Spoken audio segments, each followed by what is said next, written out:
Okay, what's up everybody, or expert? Today we're going to be having a little fun, and it's going to be a very interesting topic at hand. We all know Grand Cross doesn't like buffing old units that much.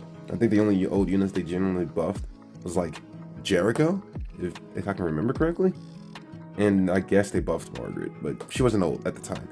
So yeah, today we're going to be just trying to buff a old unit, and that unit being Red Escanor. This man is just built like a tank. So, and like he kind of fell off very easily, and I'm here to fix him. So he's not gonna be very useless anymore, I would say. I would still say he's not like meta or anything with the changes I'm going to make to him, but it still stands the point that he's probably going to be usable after like my little take on how they should rework Escanor. So yeah, that's the thing. So be sure to like and subscribe, and if y'all want to see me do more old units, you know, like and subscribe. And you know, if this video gets a lot of popularity, I'll definitely do another one. I don't know who. Y'all can decide in the comments if you really want to, or I can just use a randomizer and decide who's next. So with that out of the way though, we're gonna hop into this, but before we hop into it, I want to tell y'all now, there's a code in this video for Vader's giveaway, so be on the lookout for that. I'm not gonna tell you what it is, but it will be there, and I might say it a few times. So I wish y'all luck with that, and honestly, if y'all really don't want to know the code, I might put it in the video, maybe. So I wish y'all luck. If y'all really do want to win that $25 Google Play gift card, go crazy, go crazy. All right though, with that out of the way though, let's go ahead and start the rework of Red Escanor. So now you can't start a rework of a unit without the problems, right? So let's go ahead and get that out of the way. My problem with Escanor is not really his stats per se, because his stats even at level 90, SA0, like his stats are okay at best. Actually no, his stats are pretty bad. These stats are horrendous. Oh my god, 3%, 26, 9, 92 defense is kind of crazy. Recovery rate's kind of okay.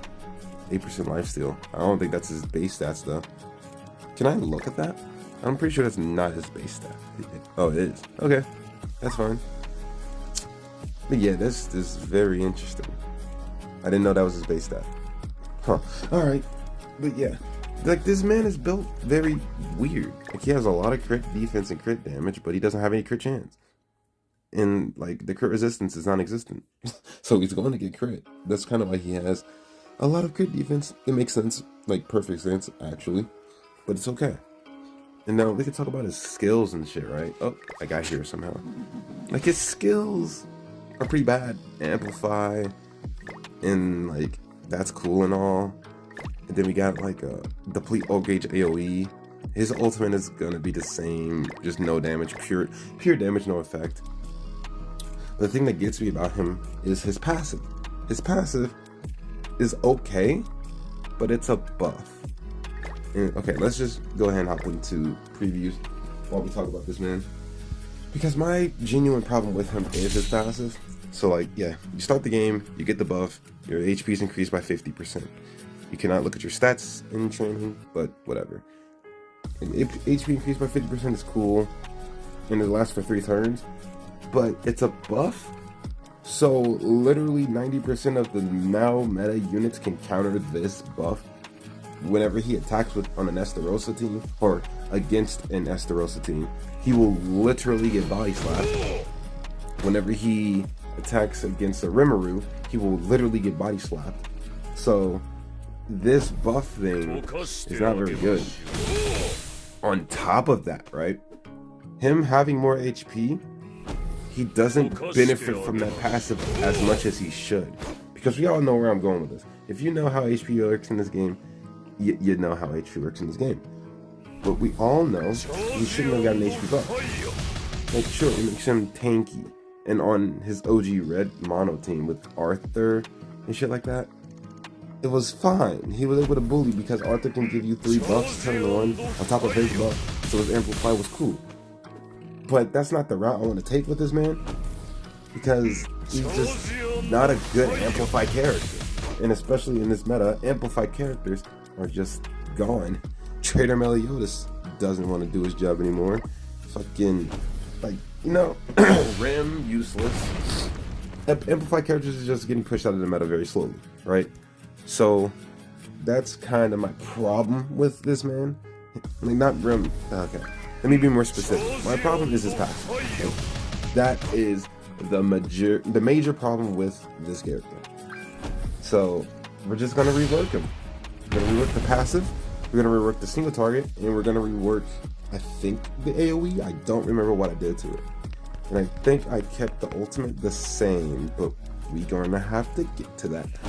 So let's go ahead and show y'all how I fixed him. And now we're here. Sorry. Jeez.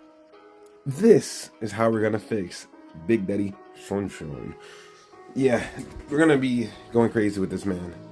So we made a little chart and everything. We already got it set up. And as y'all can see, y'all can probably read most of this. Definitely can't read that passive. It's too small. So we'll get to that in a second.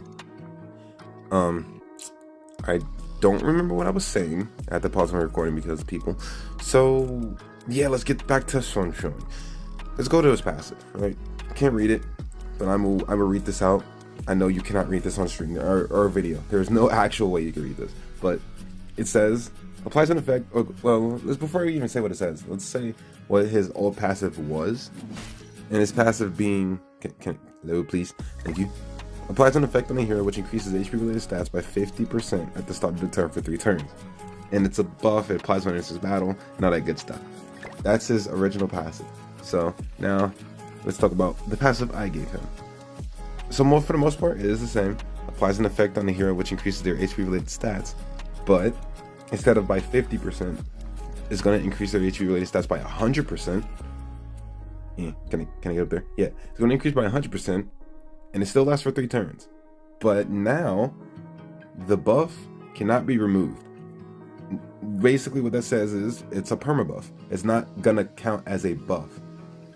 And we're going to get into why in a second, because we're going to get rid of his Amplify card for obvious reasons. If you can see on the screen, that big blue text, but we're not going to talk about that yet. Yeah, act like I don't see that, because we're not done with the passive. So not only does his HP related buff doesn't go away for 3 turns, once the 3 buffs are gone, the hero applies 4 ignites at random towards the enemy on the battlefield. So what that means is, once the buff or the perma debuff goes away on that 3rd turn, starting of the 4th turn, there will be 4 ignites randomly applied throughout the field on the enemy's field. It's not going to be 4 per character. It's just 4 random ignites. And for each ignite on the enemy, increases crit chance, crit damage, and pierce rate by 2%. And it does not have a cap at all. So that's where your teams come in, because obviously with ignites, you know who you're going to run. But let's just say you don't have that certain unit. You get crit chance, crit damage, and crit rate by 2% for each ignite. Just from Escanor himself, he's giving you 8% crit chance, crit damage, and pierce rate. I know that doesn't sound crazy, like not like crazy because it's 8%, not going to be a big deal. And that's kind of why it doesn't have a cap. Like, I could have made it higher and like, 5%, but I didn't want to do that because it'll be a little too broken. So I just kept it at a 2 to keep it simple and for you to actually want to incentivize running that certain unit. And that's his passive now. That's the new passive I did give him. And I'm pretty sure you can read the cards now. So we just gave his Blazing Sun Flood, which is 10 times better than Amplify in every way, especially in this meta. And when you think about it, now that he has 100% HP increase on his passive instead of, 50% that he usually had, on top of ignites, he's going to be doing pretty decent damage. And yes, ignites that don't come from his passive do count towards his passive. That's why that certain character is going to be used. We'll talk about him in a second. When we talk about the teams, we'll get to that. And the actual card itself is going to be just really strong. This is level 3. Inflicts flood damage equal to 500% of attack on one enemy.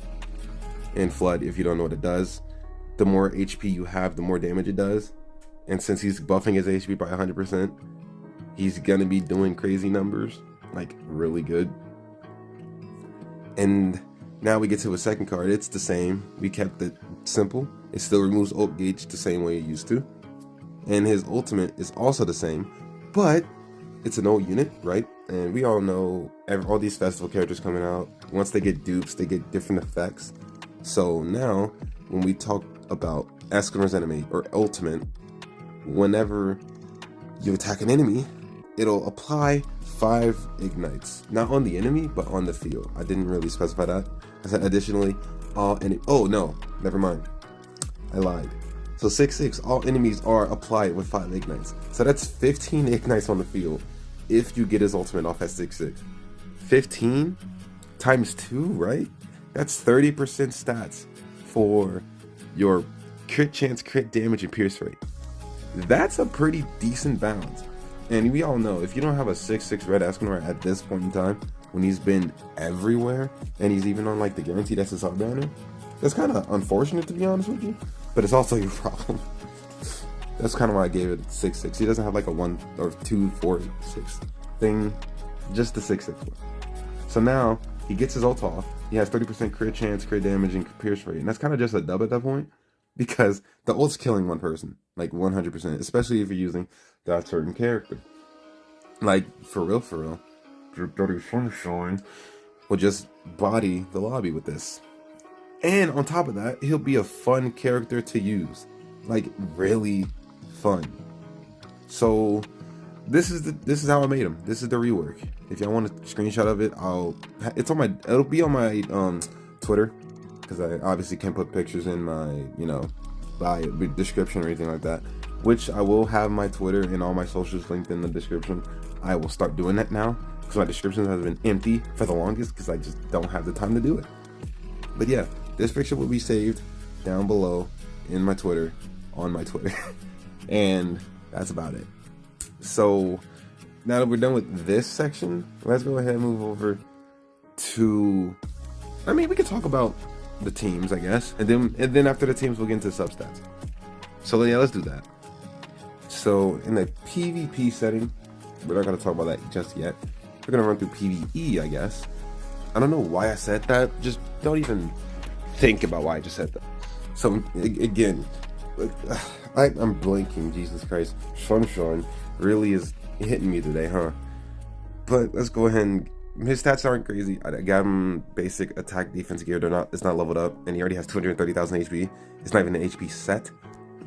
So that's already pretty good, because you're also getting HP from this man. And this is just a PvE team you could run with my team per se. Like, in terms of, like, you can use this team run deathmatch, probably knighthood battle if you really wanted to. And I'm pretty sure it'll clear relatively easy, because you just, you attack with her, you attack with him, because at that point you have attack stats, and then your HP will be insane due to this man. So instead of an amplify card, the flood card would hit way harder. But let's just do this, right? Let's imagine he had flood, but let's just say if the flood is the amplify, quote unquote. If it doesn't kill, of course. I'm pretty sure it just helps kill. Yeah, it does. I forgot how easy these stages are. I just skip to get them so often.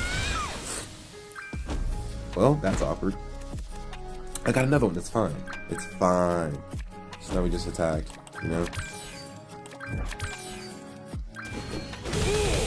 Like 187, that's the amplify. With the flood, I feel like it'll hit it slightly harder.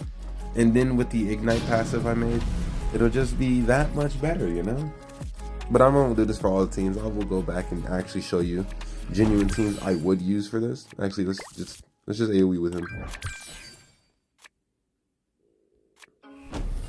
I think that might go. I don't see any reason why I wouldn't. Wow, he survived. That's crazy. Alright, well, that's something that exists. Good patience, good patience. Good patience, good patience.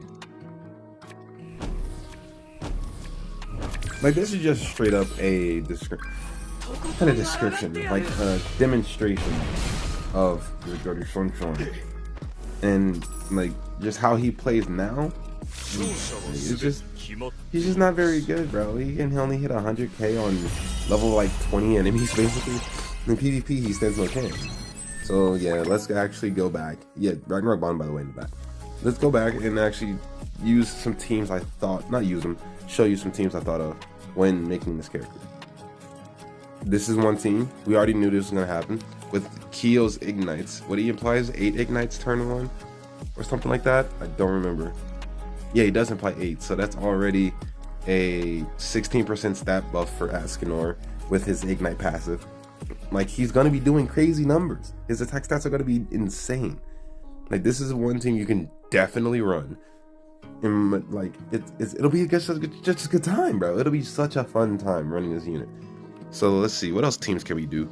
We could use like an ult rush type of team, and you can get those ignites off, and then you'll just probably just win at that point, since every enemy gets hit with 5 ignites. Like you literally just become such a nasty DPS character that'll be like you just win at life. And you can like literally make these teams whichever way you want. Have Rimuru here, Trader Melly here. You can have him on the demon team with Esterosa and like Hendrickson if you want it, with Zeldris in the back or some crazy shit like that. Like you can, the possibilities of this unit would be low-key infinite once if this was a real thing, obviously, because it's not. Netmarble doesn't care. They don't want to update the old units, never will. So Big Daddy Furniture won't be any good ever, except for the one and the one ultimate. That's about it. We're just not gonna have a base Escanor that's actually decent. Yeah, I'm dying. So yeah, like the teams are very whatever you want to do, and since it's not like he's not caught in a human only thing, you can use him wherever, you can use him whenever, and it's gonna be a good time. It's just gonna be that easy, man, if they wanted to do it. But yeah, we're not gonna dwell on that too long. Let's go ahead and just like teams or whatever you want, whatever your imagination can make, really, with this new rework. So let's just go ahead and get to the next section. We're going to talk about the substats. So when it comes to his substats, I took his stats from the global database, like his base stats and shit from there. I think they're not calculating like super or awakening at all. I think it's just straight up level 100, which I shouldn't use, because that definitely, these stats right here are not correct with even the Escanor I have currently. Because even like the lifesteal, for example, the Escanor I have is at an 8%, like base, no weapons and shit. He just has a straight up 8%. So if anything, I would make his lifesteal like 13%, something along those lines, 13, 12. Nothing higher than 15 though. That'll be a little too crazy. But regardless, this is the stats that he did have. He had 80 Pierce, I gave him 82. He had 50 Resistance, I gave him 52. He has no Regenerate, and he still won't have Regenerate, because his HP related stats are increased, not just his HP. So he will already have 100% lifesteal on his cards for 3 turns at the very least. So that's not a problem. Regenerate won't be a problem for him. His crit chance is 20. Or was 20. I gave him 50 because that's just kind of like not a norm for the newer characters. It's just like where most characters that aren't festivals sit, unless they're not crit based. They're sitting in the 50 to 70 range for some reason. Even though crit resistance is through the fucking roof, and you can't really do anything about that. So yeah, his base crit damage was 150, so I gave him 180, and his base crit resistance 0. I gave him 30. He has to have a little bit of resistance in there. His crit defense is 80, which we all know is also one of those things that a cap, because my Escanor has like a 90 something percent. That might just be his cosmetics though. I'm really not sure. I'll have to look more into that. But regardless, his base crit resistance was 0, so I made it 30. And his crit defense 80, 85, a little higher, since he's probably going to get crit a lot. And then his recovery rate was 100 base, so I gave him 117. And again, that's an HP related stat, so it'll be 217. And whatever else Super Awakening and Cosmetics give him. So his recovery rate is going to be impossible. He's basically going to be unkillable for the first 3 turns, easily. And then, of course, lifesteal. Yeah, he will be unkillable on top of just destroying the enemy team with single target flood cards. And if he gets his ultimate off, you just lose. So with that out of the way, now that we got those out of the system, let's go ahead and talk about the graph that I made for him, which would be this. Like, this is showing like the actual like before and after. Red or pink being before, orange being after. Like, he had a little bit more pierce rate, a little bit more resistance, regen rate's the same, a lot more crit chances than he had, a little more crit damage. He actually owns crit resistance now. Crit defense is a little higher, recovery rate's a little higher, and lifesteal might stay the same even with the buff. So I'm gonna just leave that as is. But yeah, this is the overall graph of his stats. And if you want to know the values, 0, 100, 200, 300. The only thing that goes over 100% is his recovery rate and crit damage. So yeah, man, like, this is a solid thing I'm working with Escanor. And I can see him being good and fun with this kit. And if you don't agree with me, I understand. A lot of people have a lot of different takes. And this is just a fun video I wanted to think of, because we all know Grand Cross is very dry for global players. JP takes all the good content and we're left with the scraps. So now we're gonna be here doing weird shit like this. Regardless though, this is still something I'd like to do more often if this video gets enough support. So I hope people like this video, I hope people watch this video, and I hope people leave their thoughts down below on if this is a good rework that I did, if this isn't the best thing ever, or it isn't the funnest thing ever, because I'm not trying to go for nuking PvP, I'm just trying to go for genuine fun. That's why this passive isn't locked in PvP. This passive can be used anywhere. So like, even demonic beast battles, he'll go crazy for that shit. And actually, no, he won't, because yeah, they're immune to debuffs, huh? See, like, that's already something that he'll be scuffed at. So he's not a complete